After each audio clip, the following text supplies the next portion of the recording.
వాలంటీర్ల వ్యవస్థను కొనసాగించకపోతే గత ప్రభుత్వానికి పట్టిన గతే ఈ ప్రభుత్వానికి పడుతుంది అని ఏఐవైఎఫ్ నాయకులు ఆగ్రహం వ్యక్తం చేశారు. సోమవారం సబ్ కలెక్టరేట్ వద్ద ధర్నా నిర్వహించి ఆర్డీఓ కృష్ణనాయక్కి వినతిపత్రం అందించారు. వాలంటరీ వ్యవస్థను తిరిగి కొనసాగించాలి అని ఏఐవైఎఫ్ ఆధ్వర్యంలో నిరసన ధర్నా చేపట్టారు. సబ్ కలెక్టర్ కార్యాలయం వద్ద పెద్ద ఎత్తున నినాదాలు చేశారు.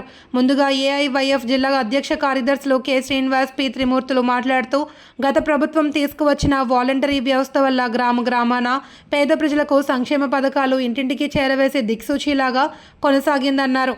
ఆనాడు ప్రతిపక్షంలో ఉన్న చంద్రబాబు నాయుడు ఈ ప్రభుత్వం 5,000 ఇస్తే నేను దాన్ని 10,000 ఇస్తానని హామీ ఇచ్చి అధికారం ఏర్పడిన తర్వాత 9 నెలలు కావస్తున్న వాలంటరీ వ్యవస్థ అసలు జీవోలోనే లేదని కూటమిలో ఉన్న పెద్దలు అంటున్నారని ఆవేదన వ్యక్తం చేశారు.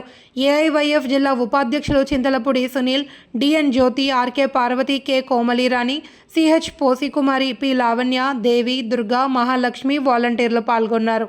పెంచుతానని చెప్పింది. బకాయిలో వేతనాలు ఉన్నాయి. 9 నెలల నుంచి జీతం లేదు. మేము రోడ్డును పడి ఉన్నాం. ఇక్కడ ఉన్న వాళ్ళందరూ మహిళలే అండి. జనసేన అధినేత పవన్ కళ్యాణ్ గారు అయితే మహిళల రక్షణే నాకు ముఖ్య లక్ష్యం అన్నారు. ఏదండి మహిళల రక్షణ ఎక్కడ ఉందండి? రాష్ట్రం అంతా అల్లాడిపోతున్నారండి. అసలు ఏ పథకాలు ప్రభుత్వం ద్వారా ప్రజలకు వెళ్ళాలంటే ఖచ్చితంగా వాలంటీర్ ఉండేదండి. వాలంటీర్ వచ్చే ఒక్క పథకం కూడా నిర్లక్ష్యం అవ్వలేదు. ఏదైతే నేరుగా వెళ్తుంది. అలాంటి మంచి వ్యవస్థని పక్క రాష్ట్రాలు కూడా మెచ్చుకుని కరోనా టైంలో కూడా ఏదైతే ఈ వాలంటీర్ వ్యవస్థ ఉందో పక్క రాష్ట్రాలు కూడా మెచ్చుకుని వాళ్ళు కూడా పాటిస్తామని చెప్తుంటే ఉన్న రాష్ట్రంలో ఓడిపీకేసి ఇస్తామని గౌరవ వేతనాలు చెల్లిస్తామని చెప్పేసి ఇప్పుడు జీవో లేదని ఇంకోటని పుట్టని పెట్టని పేరేం పెడతామని రకరకాలుగా సాకులు చెప్తారండి. ఇది ఎంతవరకు న్యాయం అండి? ఇది కరెక్ట్ కాదు. అసలు కూటమి ప్రభుత్వం ఈ నిర్ణయాన్ని వెనక్కి తీసుకుని వెంటనే జీవోలు అయితే ఏవైతే క్రియేట్ చేసి మాకు మళ్ళీ గౌరవ వేతనాలు ఏవైతే పెండింగ్లో ఉన్నాయో అవన్నీ ఇచ్చి మమ్మల్ని విధులకు తీసుకోవాలండి. 2,60,000 మంది రోడ్డును పడేశారండి. 2,60,000 మంది ఆడపిల్లలు ఊపిరి గవర్నమెంట్కి ఖచ్చితంగా సమాధానం చెప్పాల్సిన బాధ్యత కూటమి ప్రభుత్వానికి ఉందండి. మేమేమి లేనిపోని అడగట్లేదు కదా, మీరు హామీ ఇవ్వలేని ఏమి అడగట్లేదు. మీరు హామీ ఇచ్చారు, పదే అన్నారు. మీరు అన్న ప్రకారమే మీరు మాట నిలబెట్టుకోండి.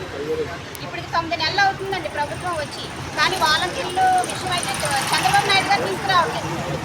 ఇప్పుడు లోకేష్ గారు, వీరాంజనేయ స్వామి గారు వీళ్ళు తీసుకొస్తున్నారు, కానీ అసలేంటి చంద్రబాబు నాయుడు గారు కదా మాకు మాట ఇచ్చింది.